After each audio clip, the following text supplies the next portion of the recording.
as people, we do have the power to change, but we don't have the absolute power to change. And in Toby's instance, we knew from minute one that boy was never going to see.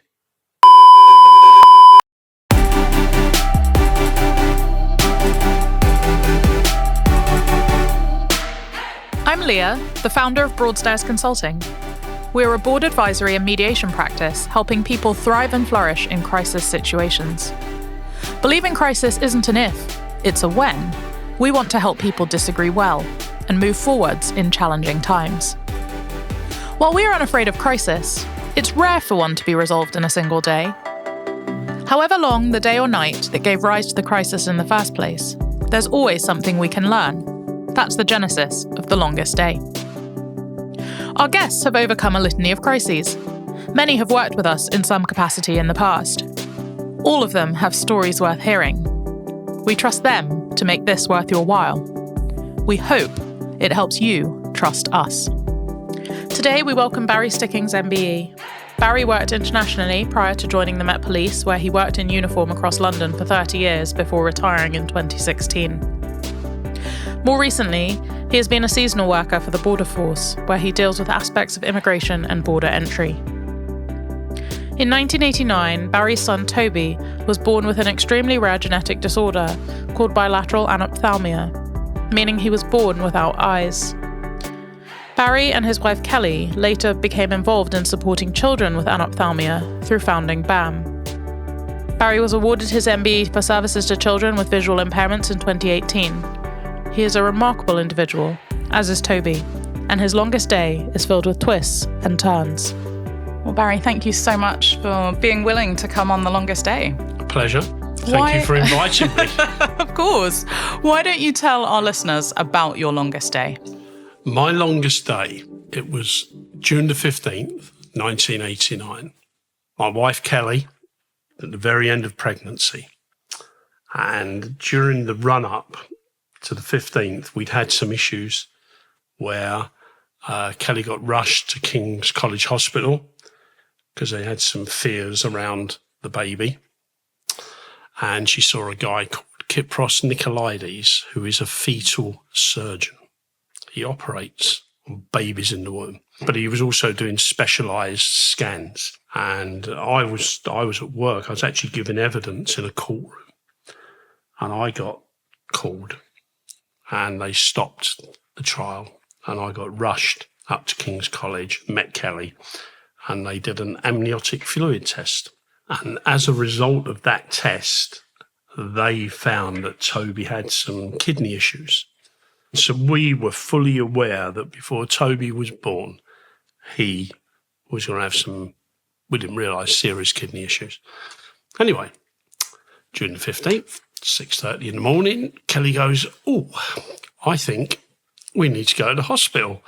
I went, "Is it time?" She goes, "Yep, it's time." So the bag's packed, as with every mum and dad. So we head up to our local hospital. We get there and we sit and wait. And obviously, Kelly's the one who's going through all the pre-birth scenarios, you know, the contractions, the pains, and everything. And dads are pretty useless at that time. We just sit there and we wait. So I went up to the baker's, got a couple of sausage rolls, as you do. And it was so hot. I just remember it so hot. And then Kelly goes into full labour. And at 2:31 p.m. in the afternoon, so she had a very short labour for a first baby. I'm there giving what encouragement you can. Kelly's doing her bit, which it still knocks me for six. Our ladies, I don't know, it's just, it looks like hell. And it's the pain and the joy and it's everything together. So all my thoughts, when I couldn't care less about myself, everything to me is important for your wife or your partner. That's the important person. And then this baby appears, which is like, as every parent will tell you, is the most emotional thing in your life because you just burst into tears. But they just went, "We need to take your baby away." So the doctors are dealing with Kelly, and and I'm sort of like thinking, oh, what's going on? He goes, oh, don't worry about it. We're back in a minute, going to clean the baby up, and we'll give you the baby. So we had a quick glimpse, and that was it. And I just remember saying, his eyes are shut. And they went, yeah, it's all right, we'll clean up and everything. So about 20 minutes, and this midwife comes in with a look of shock. And she walked up, and then a doctor came in, and they started chatting to both of us. And Kelly's still, sort of recovering from the, giving birth, which is a major thing in a lady's life. And they said, we really don't know how to tell you this, but your son has got no eyes. Now, it's like a sledgehammer hitting you. And we just looked at each other and obviously got very upset. And they've given us Toby, who's this tiny little wiggling, screaming little person. And you're sort of thinking, well, what do we do with the baby? And but I looked at him and I said, well, he's got eyelids and eyelashes. And they goes, yeah, but there's no actual eye formed in the socket. So we sort of had to take all this in, and they had never seen this before.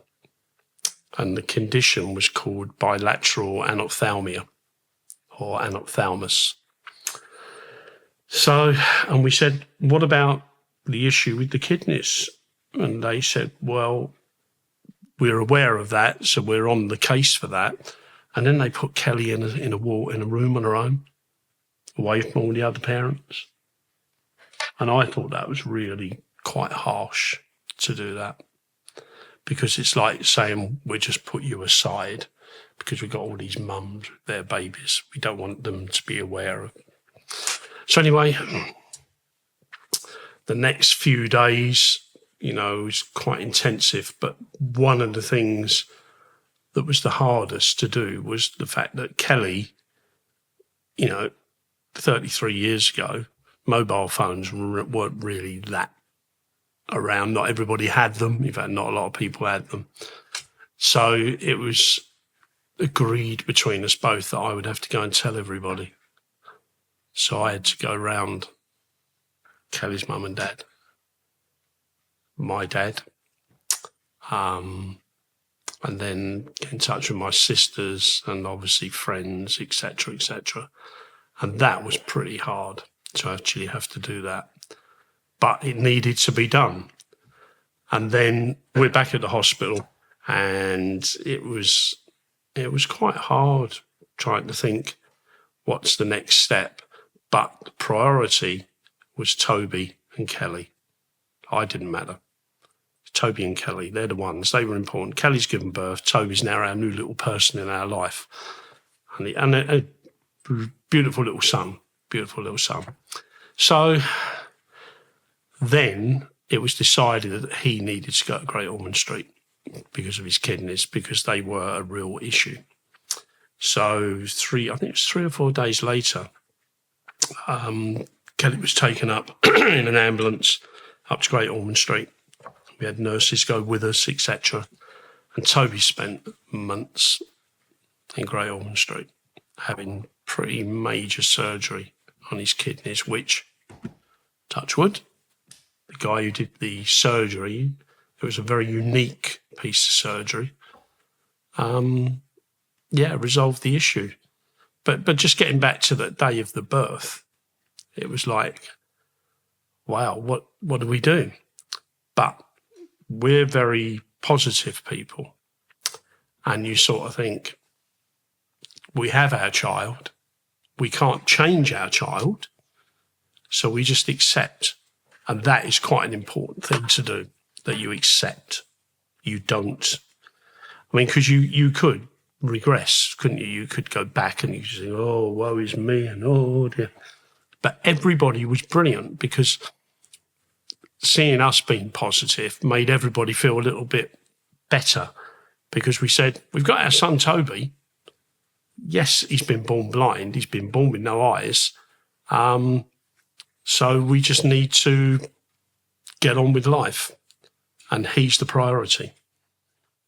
It's an exceptionally overwhelming, difficult, scary situation that you and Kelly found yourself in. Absolutely. And the positivity and the resourcefulness and the dedication and everything that you've done to give Toby such a phenomenal life. Oh, he's having a great life still.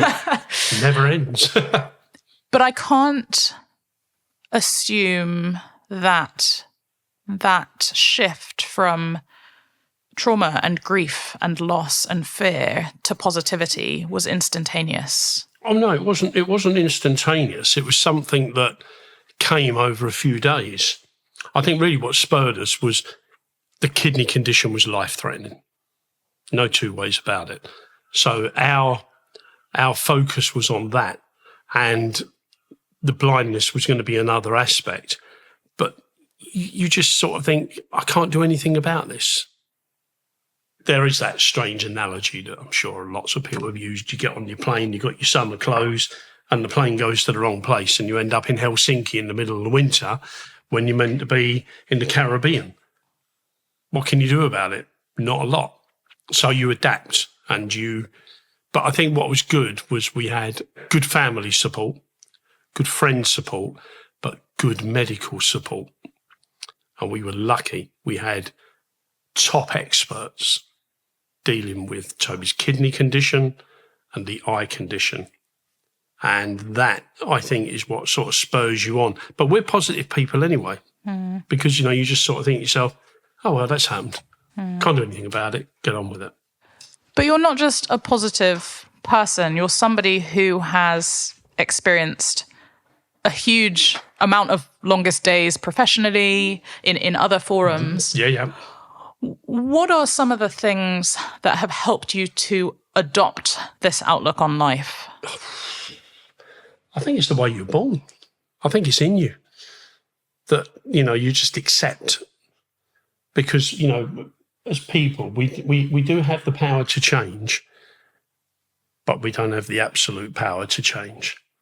And in Toby's instance, we knew from minute one that boy was never going to see. So, and I think that's the way you do it. But what you do is you adapt to give them the best that you can give to make their life as, it's a shame Toby's not here because he's more positive than us. What his phrase is, being blind is not my problem, it's other people's. And he's stuck with that since he was a young kid. That he said that one day and we were like, whoa, where'd that come from? But you can't change it. If it was us and all of a sudden, God forbid, we lost our sight, that's quite a scary scenario because we have to totally change the whole way our life functions. But you have to do it. And I just think that, all right, it's been tough. We've had tough times. It's been tough where, we thought, oh dear. But I think having that bright little spark of a boy kept us, keeps you going. And, that's what we did and that's what we do. And we still do it now,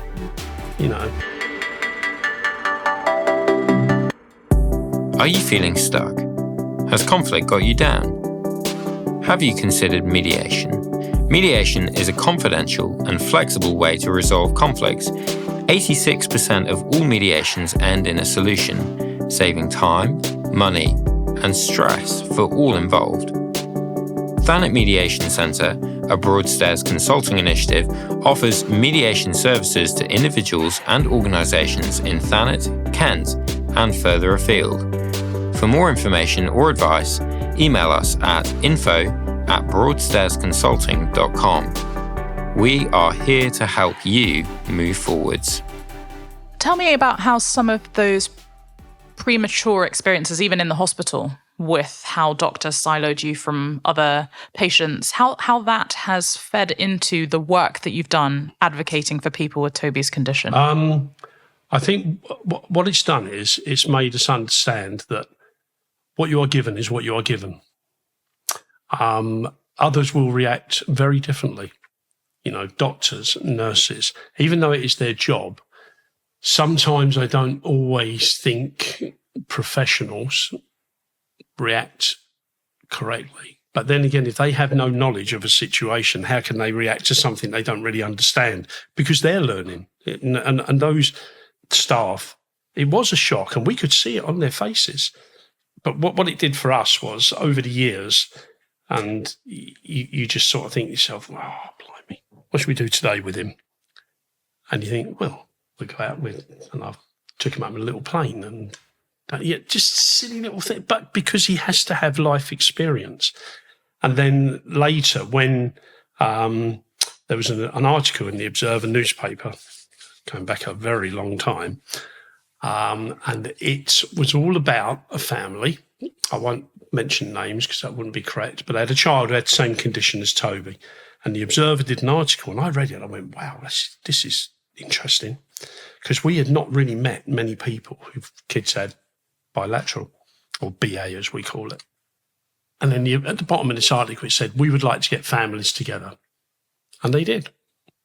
We went to a big meeting with Lord Ashley, some other politicians, and they just said, because the article dealt on another aspect of what may have caused it, which I won't go into. But they brought together a group of families. So those families all went, we need to do something here because there is no support. So there was two parents that the article was about, and they sort of grabbed it by the horns with some other lovely mums and dads, and eventually they formed a support group, which at the time was called the Micro and Anophthalmic Children's Society, and that incorporated anophthalmia, microanophthalmia, which is the small eyes, and coloboma, which is the teardrop, like Madeline Kahn had. And then over the years, it just developed, and I thought I'd quite like to get involved. So I got involved and ended up as the chairman for 9 years. Voluntary, trustees, all voluntary, parents just wanting to do good. And one of the highlights of that was we used to have a family weekend, loads of families, 90 plus families, sometimes over 100, go away 4 days, all organised by parents, big hotel up north, 4 days, mayhem, but get together. And this family walked in, and they're still really, in fact, we're seeing them soon, two really good friends of ours, and they won't mind me mentioning Phil and Mary, with a little baby in their arms called Owen, and Owen was there, clearly bilateral anophthalmia. So my wife went up and said, go to the bar, have a drink, give us your baby. So off Kelly went, walking around the hall, this is Owen, he's a new baby, saying hello, and we went round and round and round, and that's what she did. And they're now, they've been friends of ours 20 odd years. So that is another form of being positive, because you're saying, yes, this child has got a condition, but does it matter? Still a lovely little child. And that was it, going around. And then the group just, and my whole thing about, I never wanted anybody to say thank you to me or any of the other trustees, because everybody was hardworking. But my whole thing was, if one person just went, thank you, job done. Don't have to do anything else.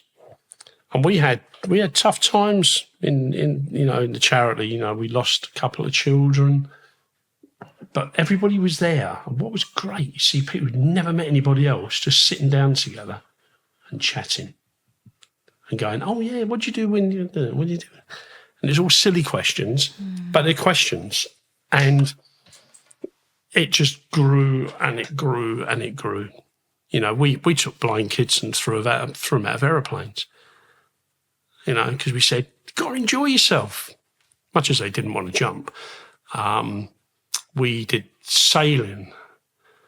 All the kids went on specially equipped boats. They could go sailing once from England to Spain, or was it Spain to England? Anyway, we did quite a big journey. And, but it was all about the group and the ideas that the trustees would bring in and the ideas we would get from the families. So everybody's attitude was positive, and I think we all rubbed off on each other, because I think that's a very important way to be. And then I retired from my job in the police in 2016, and I left the charity. I'm still a member, but I then left. So, because it was time to move on. It strikes me that it's not just positivity, but there's a huge amount of kindness and selflessness with time and energy. How do you cultivate those character traits other than leading by example? It's me. That's just me. You know, if one of my mates rang up now and said, "Oh, something's happened, can you help?" I'll go. You know, because I just think that it doesn't hurt to help other people. I think it's quite important to help other people. You know, even when I was in the police, and I did a vast amount of roles in the police, but the bottom line was you were there as a police officer to help people. And I had some amazing experiences of helping people. I had some pretty awful experiences, and I had some experiences which I'd never want to have again. And I had experiences that absolutely knocked me down. You know, I was at pretty low points, especially with one. And I still remember that now. But I think at the end of the day, the bottom line is, it doesn't cost anything to help anybody, does it? It doesn't cost anything. It costs you your time. I mean, just to divulge, I belong to a police association, and they've recently started this thing called befriending people who've retired and are now older. So I thought, that'd be good. I'll have some of that. So 2 weeks ago, I get a message. "You live in Broadstairs?" I went, "Yeah." He goes, "Well, we've got this guy. He's an ex-Metropolitan Police officer. He's 102. And I was like, 102? So I was like, wow, where did this come from? And he goes, "Would you be happy to go and meet him?" I said, "Absolutely." 3 minutes up the road. No. I could walk there. I didn't even know he lived there. And I went and sat with him. And we're from two different eras of policing, but our jobs were very similar. For what we did basically the same, but it was just like sitting there, and I'm thinking, he retired in the 70s, but what a lovely man. So now I'm in touch with him, and it's quite nice actually. You go around there. I don't think the whiskey at 10 o'clock in the morning or 11 o'clock was a good idea. He got offered, but I said, no, I'm fine. You carry on. But he, really lovely man.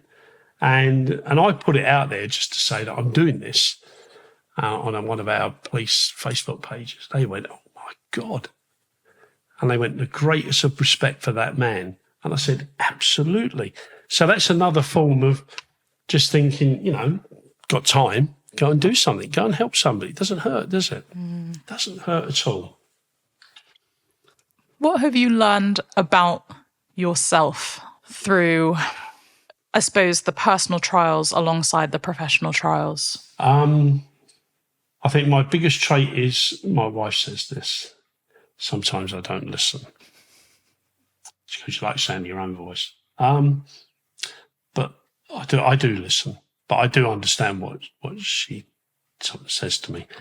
I can be quite quick to push my idea, which may not be the best idea, but I also can listen to other people, which I think is important. In the charity-wise, we had so many ideas. We had a team, and all of us had ideas. But eventually, you all listen, don't you? And I do listen. And even at my age now, you learn. So I think I just enjoy life, and I don't walk by people if they say hello. especially down here, because everybody says we can't even go for a walk, for a 20-minute walk, because we end up... Takes half an hour to get 5 minutes down the road. Doesn't it? Yeah, you can't get anywhere. And that's partly because of everybody knowing Toby, because he stands out. But I think really at the end of the day, it's, you know, if I've done something wrong, I will always say I'm sorry and I shouldn't have done that. So I do know my faults. And just, I suppose, linking that to your longest day, is there anything, as you and Kelly have looked back, that you wish that you'd done differently? No, I don't think there was anything we could do different, because, you know, it's a scenario that many, many parents have been through across the world when they have a child who's born without eyes. Some cannot accept it. They cannot accept what's happened. And that's why I think support groups are good. And that's why I started a support group purely now for that condition. And it covers the world. Because I just think our experiences are positive. Other parents, positive. We have parents who join, and they join the group. I mean, the group's called BAM, which was, you know, we had to think about, the name. Like Kelly and I were going, what should we call it? And then thought, yeah, BAM, BA, what should we do? And we went, that'd be good. BAM, we like that. So, and that's what it became. So it's called bilateral anophthalmia and me, because that brings the parent or the friend in, because you have the person who has the condition. So that could be and me, right. Or it can also be mum, dad, brother, sister. And that's what's important, is that they all understand that support is there, because families get affected. Yeah. And I think through posting, and it's great because we get so many people who post really positive stories. And I used to go, and I went out to America a couple of times to give some talks. When I was in the old charity, I went out to Boston and Los Angeles and met the groups in America, which are huge, because this condition's vast. But when you talk to people and you meet the kid, God, you meet the kids, they're great. And they're the ones that make you positive. Yeah. Because you look at them and you think, oh, you know, their life's going to be different. Can't odds it, it's going to be different. But when you get kids who come up and they go, oh, I'm doing this and I was riding my bike, but I fell off, and you think, fair enough, giving it a go. So, you know, it's all things like that. You know, Toby's a very positive role model. He's a gamer, and people still cannot understand how he plays games. He loves walking. He loves he loves traveling. You know, we've taken him every corner of the world. And he just loves life. Yeah. And that, I think, is the most important thing. So if he loves life and he's happy, I'm happy, Kelly's happy. And that's how life should be. And I think, just getting back to your point about that, the longest day, I mean, that was a long day. Because, you know, I went home that evening on my own and just sat there and thought, wow, where is our future going to be? But our future's been brilliant. You know, we're living it now. And just the fact that you can look back on what was, it was a traumatic day. You know, for Kelly, she had to give birth. For me, standing there as the dad, and we're sort of like that person who's there. And, you know, we do encouragement and everything else, but a man will never understand what a lady goes through giving birth.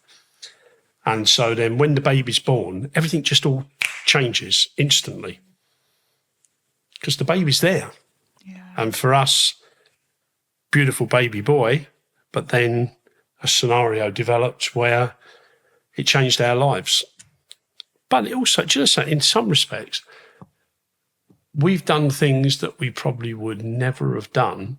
I'd rather Toby can see, 100%. But then if you ask him, he goes, not bothered. So it doesn't worry him. But I just think we've done things. We've met amazing people. I mean, Toby loves the theatre. Loves Les Mis. God, loves Les Mis. Who wouldn't love Les Mis? It's one of my personal favourites. Well, he made Alfie Boe and Matt Lucas cry.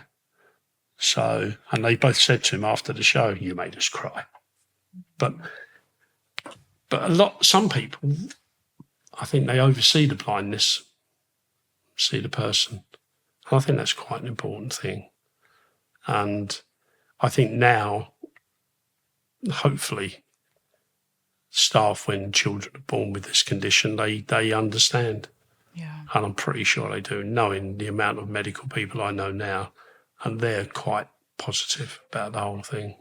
Yeah. So I think it's quite nice. Now, you mentioned on your longest day that you went for a sausage roll run. I did. If you had to live your longest day again, what food would you choose to get through it? Sounds terrible, this. Ice cream. Love ice cream. Is that bad? Not bad. Not bad. All ice cream, any ice cream, Italian ice cream, sorbet. All ice cream. All ice cream. All ice cream, yeah. Yeah, I could do ice. Yeah, ice cream, yeah. Yeah, I think ice cream would be good. Even in the winter. Even in the winter. Well, we've got a place in Broadstairs, Morelli's all year round, yeah. And in fact, when all my friends come down here, all us old roughy-tufty old retired coppers, where do we go? And we're out to have a drink and have a day out together. We'll go to Morelli's and have a coffee and a big ice cream. There's nothing like it. Ice cream, I think Leah is the one. Ice cream, yeah, we go with ice cream. Yeah, which isn't a bad thing, is it? Never a bad thing. Never a bad thing. Thank you so much for your time. Thank you for sharing about BAM and Toby and Kelly and your experiences and the police association and your new friend at Befriended. Oh, yeah. I mean, he's a character. But could I just say one last thing? Of course. If this gets heard by any parents who've got a child with the condition, the bilateral anophthalmia, please just look us up. Because I've got a fantastic network of people who've joined. They're all families, and they're in Australia, they're in Iraq, they're in Syria, they're in Africa, they're in the Caribbean, they're in America. They are all over the world. And just by having one person that you could talk to who may live, like me, with my old mate who lives 3 minutes away, you could have somebody in your village or your town that you never knew about. That's what it's about. Get together and help. Thank you, Barry. Thank you, Leah.